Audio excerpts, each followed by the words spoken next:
باقی قبرستان جا کے آپ جنازہ اگر آپ کا رہ گیا تو آپ قبرستان جا کے قبر پہ کھڑے ہو کے بھی جنازہ پڑھ سکتے ہیں. بخاری مسلم دونوں میں حدیث ہے کہ ایک بوڑھی عورت جو مسجد نبوی کی صفائی کیا کرتی تھی، جب وہ فوت ہو گئی تو صحابہ نے رسول اللہ کو نہیں بتایا اور راتوں رات جنازہ پڑھ کے دفنا دیا.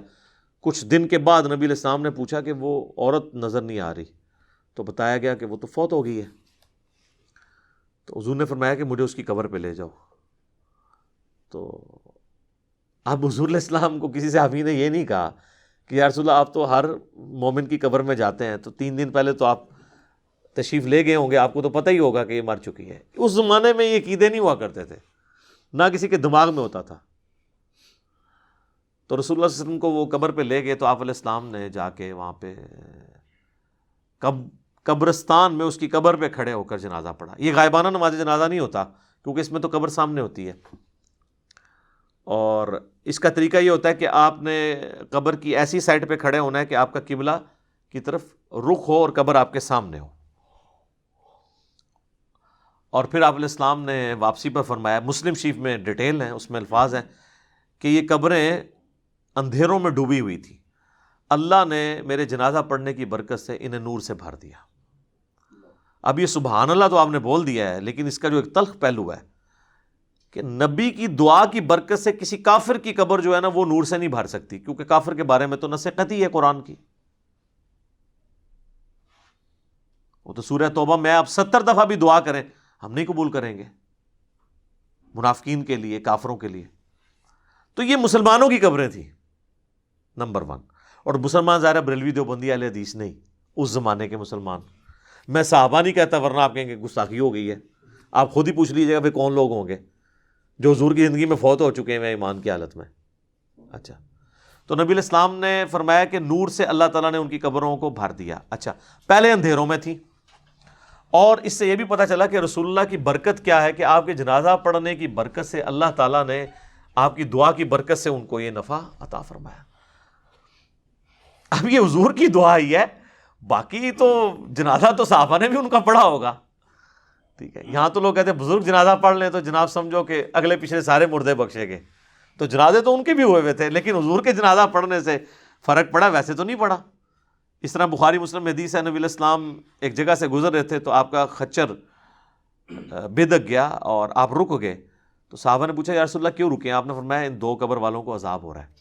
کسی صحابی نے نہیں کہا کہ کشف القبور ہے، ہمارے جو گھوڑے کے قدموں سے خاک نکل کے جو ہمارے گھوڑے کے نتھرے میں بیٹھے گی، وقت کا بڑے سے بڑا غوث بھی اس مرتبے کو نہیں پہنچ سکتا. جب غوث قبروں کے اندر جھانک کے دیکھ لیتے ہیں تو یا رسول اللہ ہم بھی ابھی دیکھ لیتے ہیں. وہ تو حضور سے پوچھ رہے ہیں کہ یا رسول اللہ یہ کیا ہے، قبر کے اندر کیا ہو رہا ہے. سب کہانی ہے. بلکہ مسلم شریف میں تو الفاظ ہیں آگے کہ میں نے ارادہ کیا کہ میں اللہ سے دعا کروں کہ تمہیں عذاب قبر سنوا دے، لیکن پھر مجھے ڈر ہوا کہ تم اپنے مردوں کو دفنانا چھوڑ دو گے. تو صحابہ نے تو سنا بھی نہیں، دیکھنا تو بڑی دور کی بات ہے. بخاری اور مسلم دونوں میں حدیث ہے، ایک مدعم نامی غلام تھا حضور کا جو آپ کی سواری کا کجاوا کسا کرتا تھا. غزوہ خیبر کے موقع پر ایک نامعلوم تیر لگا اور وہ شہید ہو گیا. صحابہ نے کہا یہ تو سیدھا جنتی ہے، حضور کا خدمت گزار ہے. ظاہر ہے جی ہم بھی ہوں تو یہی کہیں. آپ فرمایا تم جنت کی بشارت دے رہے ہو، اس نے مال غنیمت سے ایک چادر چوری کی تھی، اللہ نے مجھے دکھایا وہ آگ کی بنا کے اس پر ڈال دی گئی ہے. اب باقی اصحاب میں سے اگر کسی نے ایک رسی بھی چھوٹی سی یہ سمجھ کے اٹھائی کہ مال غنیمت میں اس کی کیا ویٹیج ہے اور گھر لے گیا تھا، فوراً گھروں کو باغے لا کے حضور کے پاس جمع کروائی کہ بھئی یہ آپ ہوتے تو آپ کہتے جو کچھ بھی ہیں تیرے محبوب کی امت سے ہیں. تو محبوب کے ساتھ جو ڈائریکٹلی اٹیچ بندہ ہے اس کو اس نسبت نے کام نہیں دیا جب اس نے کام غلط کیا، کیونکہ محبوب کے ساتھ تو آپ کی رشتہ داری ہو سکتی ہے، اللہ کا کوئی رشتہ دار نہیں ہے. سر اللہ کے ساتھ کسی کی رشتہ داری نہیں ہے. غوث پر سارے فیل کرتے ہیں. میرا میکینیکل انجینئرنگ دا فارمولا کو غوث پڑھ کے نا ویکھ کے میں لکھ کے دینا لکھ کے انہوں دیکھ کے پڑھ کے دس دے، کوئی زبانی تو بڑی دور دی گل ہے. اور میں صرف کہہ رہا ہوں پڑھ کے بتا دے، سمجھا تو مجھے پتا ہے کہ وہ سکتا ہی نہیں ہے جب تک اس نے انجینئرنگ نہیں کی ہوگی. اور ان کا تو دعویٰ ہے نا کہ اللہ کو تو انجینئرنگ آتی ہے نا جی، کہ اللہ ان کو سکھاتا ہے، تو پھر سکھا دے اللہ ان کو. سب کہانیاں بنائی ہوئی انہوں نے. تو نبی علیہ السلام فرمایا کہ ایک پیشاب کے چھینٹوں سے نہیں بچتا تھا، دوسرا چغلی کھایا کرتا تھا. پھر آپ علیہ السلام نے ایک ٹہنی درخت کی توڑی، اس کے 2 حصے کیے اور اسے لگا دیا دونوں قبروں پہ. آپ نے فرمایا جب تک یہ ہری رہیں گی نا ان کے عذاب میں تخفیف ہوگی. اب یہ حضور کے ہاتھوں کی برکت ہے. لوگوں نے پھر آگے ضرب تقسیمیں لگا دیں کہ جی وہ ٹہنیاں جو ہے اللہ کا ذکر کریں گی اور ذکر کرنے کی برکت سے یہ ہوگا. اور سر ٹہنیاں لگانے سے کیا ہونا ہے؟ وہ رسول اللہ کے مبارک ہاتھوں کی برکت تھی. اور اسی کو پھر ایکسٹراپولیٹ کیا نا انہوں نے قبروں پہ جو پھول ڈالتے ہیں. تو پھر آپ پھول نہ ڈالیں, جو نبی الاسلام نے کیا وہی کام کریں. آپ ضرور ٹہنی لگائیں, اور یہاں پہ لوگ لگا بھی دیتے ہیں دفناتے وقت سرانے سائڈ کے اوپر, تو آپ سنت کے اوپر اسی سنت کے اوپر عمل کریں. تو آپ نے فرمایا ایک پیشاب کے چھینٹوں سے نہیں بچتا تھا اور ایک چغلی کھایا کرتا تھا. بظاہر ایک دیکھنے میں معمولی سے گناہ ہے, لیکن ان کا عذاب یہ یعنی ان کو دیکھنا پڑا. تو نبی صلی اللہ علیہ وآلہ وسلم کے اس عمل کی برکت سے ان تک یہ نفع پہنچا. تو یہ تو حضور کی برکات ہیں. تو بعض لوگ یعنی نبی الاسلام کے قبرستان جنازہ پڑھنے سے غائبانہ نماز جنازہ کی طرف جاتے ہیں. غائبانہ نماز جنازہ یہ نہیں ہے.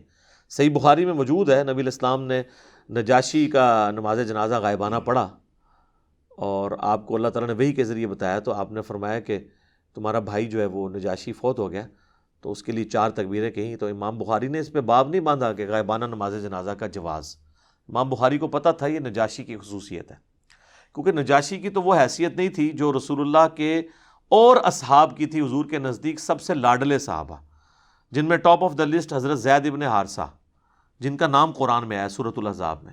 حضور کے منہ بولے بیٹے, اور وہ جنگ موطا میں شہید ہوئے. تو بخاری کے الفاظ ہیں, آپ مدینہ شریف میں رو رہے ہیں کہ میرے زید کو شہید کر دیا گیا, میرے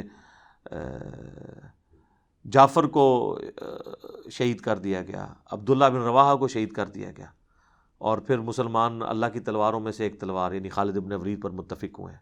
تو وہ اپنی فوج بچا کے واپس لانے میں کامیاب ہو گئے رومن امپائر کے اگینسٹ. لیکن نبی الاسلام نے ان کا کوئی نہیں کہا کہ اٹھو تو زید پہ نماز جنازہ غائبانہ پڑھے. تو یہ غائبانہ نماز جنازہ کیٹاسٹرافک کنڈیشن میں, اگر کوئی کفر کی سرزمین میں مر گیا ہے اور وہاں پہ اس کا کوئی یعنی نماز جنازہ پڑھنے والا نہیں ہے, تو آپ یہاں پہ ضرور پڑھیں. یہاں تو ایک شہر میں مرتا ہے, ہزاروں کا جنازہ ہوتا ہے, دوسرے شہر میں اس کا غائبانہ پڑھ رہے ہوتے ہیں, اور اس کا پڑھ رہے ہوتے ہیں جو ذرا امیر ہوتا ہے, جس نے زیادہ فنڈ دیا ہوتا ہے. غریب آدمی کے لیے کہتے ہیں جی دعا, امیر آدمی کے لیے غائبانہ نماز جنازہ. ٹھیک ہے نا. تو نہ آپ کی دعاؤں سے کوئی فرق پڑ رہا ہے نہ نماز جنازوں سے, کیونکہ آپ تو سب کچھ دنیا داری کے لیے کر رہے ہیں. تو یہ جو ایٹیچیوڈ ہے, پھر اس کے اوپر چندے اکٹھے کرنا. آپ پتہ نا ہمارے تو یہاں ایک بہت بڑی جماعت رہی ہے جس نے غائبانہ نماز جنازہ کو ایک ایکٹیویٹی بنا کے اس طرح پریزنٹ کیا اور یعنی ہلچل مچا کے رکھ دی, اور اس میں پھر چندے اکٹھے کیے. تو یہ بھی ایک یعنی لوگوں کی جیبیں ہتھیانے کا ایک ذریعہ بن گیا یہ. حالانکہ مردے کے لیے تو دعا کرنی ہے کہ اللہ تعالیٰ اس کے لیے کوئی آسانی والا معاملہ فرمائے. اچھا, دفنانے کے بعد اذان دینا بھی کوئی ثابت نہیں ہے, اور اس طریقے سے ہمارے دیوبند اور بریلوی حضرات جو ہے نا وہ میت کو دفنانے کے بعد نا سرہانے پہ کھڑے ہو کر نا سورۃ البقرہ کی شروع کی آیات تلاوت کرتے ہیں, اور پاؤں والی سائڈ پہ سورۃ البقرہ کی آخری آیات تلاوت کرتے ہیں. یہ روایت موجود ہے, لیکن یہ روایت جو ہے فیبریکیٹڈ روایت ہے. یہ روایت شعب الایمان امام بیہقی کی کتاب میں ہے, مشکات المصابیح کے اندر موجود ہے, لیکن اس کے اندر ایوب نام کا ایک متروک راوی ہے, یعنی جس سے حدیثیں لینا محدثین نے چھوڑ دی ہوں, ریجیکٹڈ پرسنالٹی. تو یہ یعنی مردود قسم کے راویوں سے روایت کی گئی روایت ہے, اس کی کوئی اصل نہیں ہے. اصل چیز وہی ہے جو میں نے بیان کر دی ابو داؤد سے, کہ آپ نے میت کے لیے دعا کرنی کہ اللہ تعالیٰ اسے قبر کے سوالات میں استقامت عطا فرما. اور قبر کے سوال جو ہیں وہ بخاری, مسلم, ابو داؤد, مسند احمد میں رپورٹ ہوئے ہیں. کچھ حصہ بخاری مسلم میں ہوا ہے, کچھ ابو داؤد میں, ترمذی میں, مسند احمد میں. پہلا سوال ہوگا مر ربو کا, تیرا رب کون ہے. دوسرا سوال ہوگا ما دینو کا, تیرا دین کیا ہے. تیسرا سوال ہوگا, ترمذی میں تو الفاظ ہیں من نبیو کا, تیرا نبی کون ہے. بخاری میں الفاظ ہیں ما کنت تقول فی حق ھذا الرجل, تو اس مرد کے بارے میں دنیا میں کیا کہا کرتا تھا, یا تو کیا کہے گا اس کے بارے میں. وہ کہتے ہیں جی نبی الاسلام کی شکل مبارک دکھائی جاتی ہے, اور پوچھا جاتا ہے اس مرد کے بارے میں، تو یہ حاضر رجل، وہ کہتے ہیں حاضہ کا مطلب تو ہے کہ وہاں پہ موجود ہوں گے. سر اگر حاضہ کا مطلب وہاں پر موجود ہوں گے تو اس کے جواب میں یہ تو نہیں ہونا چاہیے ہوا محمد رسول اللہ، ہوا تو پھر جو ہے وہ تھرڈ پرسن کا صیغہ ہے، ہونا چاہیے حاضہ محمد رسول اللہ. تو اس کا جو ایک طریق ہے مسند احمد اور سنن ابی داؤد میں، اس میں الفاظ ہیں اس مرد کے بارے میں تیرا کیا خیال ہے، الذی بعث فیکم، جس کو اللہ نے تم میں مبعوث کیا تھا نبی بنا کے. یہ نہیں کہ یہ جو قبر میں آپ کے سامنے آئے ہوئے ہیں یا کوئی قبر میں تصویر دکھائی جاتی ہے، یہ بالکل جھوٹی بات ہے. تو یہ 3 سوالات، اور ایک چوتھا سوال ہے جو میں نے ایکسپلور کیا تھا جس کی وجہ سے کافی ہنگامہ کھڑا ہوا کہ قبر میں 3 نہیں 4 سوال ہوں گے. وہ چوتھا سوال جو ہے وہ مؤمن کے لیے اور منافق کے لیے ڈیفرنٹ ہوتا ہے. وہ بخاری میں بھی ہے، سنن ابی داؤد کے اندر بھی. مؤمن جو ہے وہ تینوں سوالوں کے جواب دیتا ہے تو فرشتے چوتھا سوال کرتے ہیں کہ تجھے کیسے پتہ چلا؟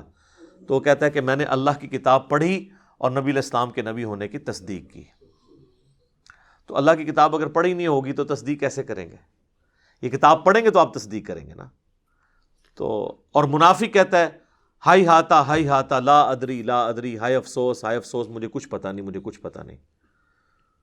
تو فرشتے اس کو کہتے ہیں کہ تو نے خود پڑھ کر سیکھنے کی سمجھنے کی کوشش کیوں نہیں کی، یا کسی ایسے شخص سے پڑھنے کی کوشش کیوں نہیں کی جسے ان چیزوں کا پتہ تھا؟ دونوں معنی درست ہیں.